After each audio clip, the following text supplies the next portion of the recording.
Depuis hier, ces déclarations font trembler la classe politique. L'avocat Robert Bourgi balance et dénonce ce système de financement direct des présidents Pompidou, Giscard, Mitterrand et Chirac par des mallettes emplies de billets en provenance d'Afrique. Je l'ai rencontré cet après-midi dans son bureau parisien du 16e arrondissement, un bureau où trône côte à côte des portraits du général de Gaulle, du président Omar Bongo, de Nicolas Sarkozy, puis dans un coin, une photo de Jacques Chirac jeune, et sur une table basse, les 3 derniers livres de Dominique de Villepin, avec un exemple de dédicace, je cite, à cet homme de l'honneur et de la fidélité qui sont ses étendards.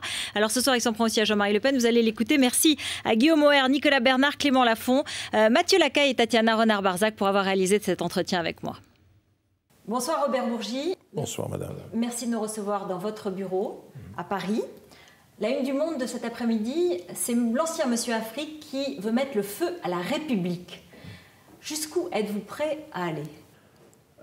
D'abord, je voudrais répondre que je n'ai jamais été un monsieur Afrique. Pour être un ancien monsieur Afrique, il faut l'avoir été. Je ne l'ai jamais été. Je tiens à déclarer de nouveau que je n'ai jamais été auprès du président Sarkozy, comme auprès du président Chirac, un conseiller officiel ou officieux. Monsieur Guéant hier a été bien clair. Sur le plateau du grand jury, il a dit Robert Bourgi est quelqu'un qui connaît bien l'Afrique et les Africains, dont on est heureux de recueillir les avis. Effectivement, je les donne quand on me les demande. Aujourd'hui, vous allez beaucoup plus loin. Vous décrivez un système de financement occulte de Jacques Chirac et de Dominique de Villepin à travers des mallettes venues directement de chefs d'État africains en liquide, détournement de fonds, financement illégal de campagne, que vous décrivez par le menu. Vous voulez faire sauter la République ? Oh non, je n'ai pas cette prétention. La République est solide. Je voudrais, aujourd'hui, pour mes enfants et mes petits-enfants, une France propre. Pourquoi, Madame Elkrief ? Ça fait des années que j'observe le paysage politique et je vois apparaître de nouvelles têtes. À droite, M. Sarkozy, M. Bayrou, M. Morin, ce sont des gens propres. À gauche, je vois apparaître François Hollande, Martine Aubry, Ségolène Royal, Arnaud Montebourg. Ce sont des gens que je considère comme propres. Et un peu plus à gauche, Cécile Duflot et la nouvelle génération. Et Eva Joly n'appartient pas à la nouvelle génération. C'est une femme qui a voulu faire du propre. Mais quand même, en faisant ces révélations, on va revenir après à Nicolas Sarkozy dans un instant. Mais lorsque vous révélez tout cela, vous en prenez directement à Jacques Chirac et à Dominique de Villepin notamment, de façon très dure. Vous prenez des risques personnels très importants. Vous pouvez, c'est peut-être infraction pénale, vous avez assisté à des détournements de fonds publics, à des financements illégaux de campagne. Pourquoi faites-vous ça ? Je le fais, j'ai mesuré les risques, mais je faisais, Madame Elkrief, ce que ma conscience me demandait de faire.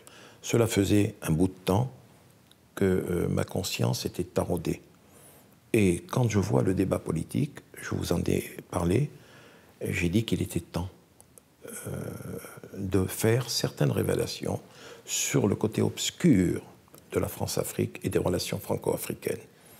Et je n'avais parlé jusque-là que de ce que j'avais fait, c'est-à-dire les dons en espèces de chefs d'État au président Chirac, et avant qu'il ne soit président, à M. Chirac, maire de Paris, et ensuite, lorsqu'il est devenu président, à M. Chirac, président de la République, et à M. de Villepin.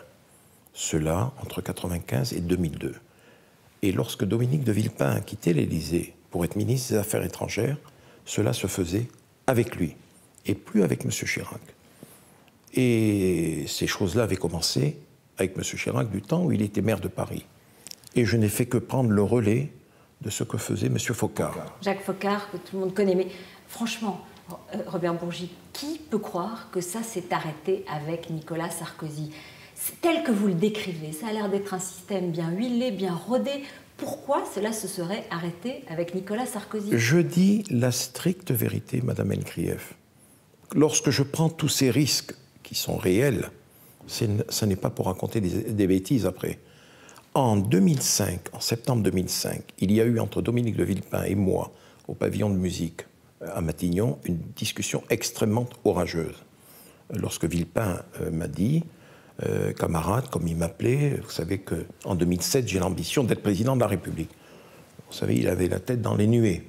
Il les a toujours d'ailleurs. Il a toujours la tête dans les nuées. Et il m'a dit, pour mieux préparer ma campagne, je voudrais qu'il n'y ait pas de pollution autour de moi. Je ne veux plus de l'argent de Sassou, je ne veux plus de l'argent de Bongo, je ne vous veux plus, ça sent mauvais, ça sent le soufre. Et là, j'ai été blessé par ce qu'il m'avait dit, parce qu'il y avait entre lui et moi, réellement, des relations extrêmement étroites d'amitié, de confiance et d'affection. Mais du coup, vos révélations... Je ne l'ai pas accepté. Elles sont celles d'un bouffon éconduit. Voilà ce que dit Jean-François Probst aujourd'hui, voilà ce que disent un certain nombre. Monsieur de Bonnecorse, qui est l'ancien conseiller Afrique aussi de Jacques Chirac, dit que ça continue. On m'a fait part des réflexions de M. Probst, Jean-Henri. Il a lui-même écrit un livre, Madame Elkrief, où il parle de ces espèces qu'il a remises à M. Chirac. Vous l'avez oublié, le livre de M. Probst? Il a écrit un livre là-dessus, où il disait qu'il remettait de l'argent à M. Chirac à la mairie de Paris. Ils disent aussi les mallettes, elles étaient ramassées à un moment donné pour M. de Villepin et M. Sarkozy. Et puis finalement, vous avez rassemblé les mallettes seulement pour M. Sarkozy parce que vous aviez compris que c'était lui qui allait gagner. En 2005, ça s'est arrêté. Je suis allé servir un homme dont j'étais l'ami depuis 1983. Il se trouve que c'était le ministre candidat Nicolas Sarkozy. Lorsque je lui ai raconté l'histoire du pavillon de musique, laissez-moi parler, il a été effaré. Je ne suis pas rentré dans les détails des mallettes. Je lui ai dit que je faisais passer de l'argent par des émissaires africains. Et il a été effaré. Franchement, il a été effaré. Je ne mens pas. Je n'aurais pas fait ces déclarations. Il m'a regardé. Il m'a dit, Robert, nous sommes des amis depuis 1983. Ton expertise et ta connaissance de l'Afrique, elle est connue de tout le monde. Elle me sera précieuse. Mais je ne veux pas du système des mallettes. Et à partir du moment où j'étais avec Nicolas Sarkozy, il n'y a plus eu de mallettes. Il y a eu quand même des relations avec M. Bongo. Il y a eu une partie de la dette gabonaise qui a été effacée. Il y a eu des services rendus de part et d'autre. Donc le doute et la suspicion existent. Sans contrepartie. Sans contrepartie. Sans contrepartie. Et je puis vous assurer qu'aujourd'hui, je suis assez proche de son fils Ali Bongo, je puis vous assurer que ces pratiques n'existent plus. Est-ce que vous ne risquez pas de faire monter Marine Le Pen, qui dit déjà depuis hier, la République est pourrie, depuis le centre de la République, c'est pourri? Eh bien, écoutez, je veux dire merci à Marine Le Pen d'avoir déclaré cela. Vous avez écrit, tout le monde a écrit, nombreux ont été les journalistes à écrire, que Robert Bourgi connaît tous les secrets de la France-Afrique. Dépositaire de tous les secrets de la France-Afrique, avait titré Le Monde. Eh bien, c'est en tant que détenteur des secrets de la France-Afrique que ce matin, ayant entendu M. Fabius, j'ai dit que ces pratiques remontaient à M. Pompidou et qu'elles touchaient M. Giscard d'Estaing et qu'elles touchaient la présidence de M. Mitterrand. Et Marine Le Pen m'a servi aujourd'hui. Elle m'a poussé à dire ce que je n'avais encore jamais dit. Les Français vont découvrir aujourd'hui que M. Jean-Marie Le Pen, avec le discours xénophobe et raciste qu'est le sien, a fait le détour de Libreville et d'Abidjan avant les élections présidentielles de 88. Et je le dis aujourd'hui, je n'aime pas faire parler les morts. Monsieur Jean-Marie Le Pen a été reçu par le président Bongo. Et le président Bongo a financé la campagne électorale de monsieur Jean-Marie Le Pen en 88. Et peu de Français savent que ce raciste et ce xénophobe était allé à Libreville et à Abidjan. Et le président Bongo m'a dit à moi, et M. Foccart était présent, s'adressant à M. Foccart, il lui a dit, doyen, comme tout le monde l'appelait, Le Pen, là, eh bien, il a été content de partir avec l'argent d'un nègre. Vous dites vous-même, je n'ai pas de preuves. Il n'y a pas de preuves. Vous le savez bien. À partir du moment où je parle, Madame Elkrief, c'est que pardonnez-moi cette expression, j'ai pas les chevilles qui enflent, c'est l'oracle qui a parlé. J'ouvre la boîte de Pandore. Je veux une France propre. Je ne veux plus de ces pratiques occultes. J'ai participé à ces pratiques. Je ne pouvais pas dire non.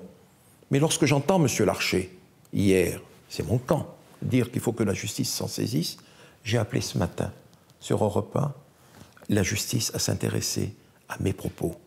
Et j'ai demandé l'ouverture d'une instruction, d'une enquête préalable. Cette semaine, il y a le procès Chirac et il y a l'issue du procès Clearstream en appel. C'est quand même un coup très dur contre Jacques Chirac, contre Dominique de Villepin. C'est pas un hasard si vous parlez aujourd'hui. Madame Elkrief, je vous dis, personne n'était au courant de mon interview. C'est tout. Monsieur de Villepin... Maintenant, qu'est-ce qui se passe? Vous attendez? J'attends quoi? La justice. Pourquoi? Sur la justice, ce que vous dites. J'ai parlé, et wait and see, comme disent les anglo-saxons. J'attends. Oh, j'ai entendu dire que le Sénégal avait démenti. Oh, le président Ouad, qui a 87 ans, doit certainement souffrir comment ça s'appelle? Anosognosie. Peut-être qu'il va la retrouver, comme M. Chirac l'a retrouvé aussi. Et sa mémoire. Dommage qu'il ne l'ait pas retrouvée pour les emplois fictifs.